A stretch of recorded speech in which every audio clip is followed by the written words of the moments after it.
പ്രത്യാശയുടെയും കരുണയുടെയും എളിമയുടെയും നിറകുടമായ Francis പിതാവിന് അന്ത്യപ്രണാമം.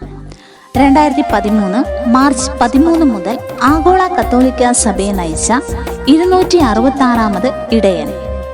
അർജന്റീനയിലെ Buenos ഐറസിൽ ജനിച്ച George Mario Bergoglio.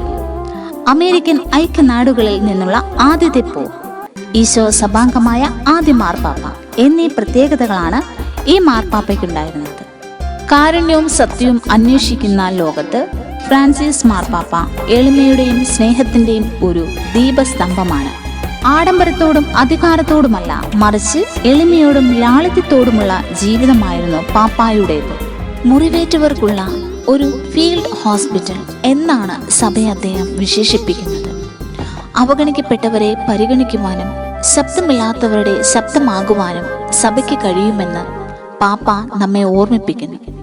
എളിമ, കാരുണ്യത്തിലേക്കുള്ള ശ്രദ്ധ, ദരിദ്രരോടുള്ള കരുതൽ, മതാന്തര സംവാദം, പരിസ്ഥിതി വിഷയങ്ങളിൽ ശക്തമായ ഊന്നൽ എന്നിവയെക്കുറിച്ച് ലൗഡാതീസ് എന്ന ചാക്രിക ലേഖനത്തിൽ ഊന്നൽ നൽകുന്നുണ്ട്.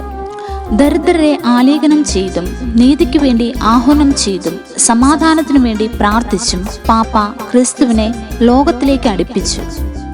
ജനങ്ങളുടെ പാപ്പ, ഭൂമിയുടെ ശബ്ദം, മനുഷ്യത്വത്തിന്റെ ഹൃദയം എന്നീ അപരനാമങ്ങളാണ് നാം പാപ്പയ്ക്ക് ചാർത്തുന്നത്.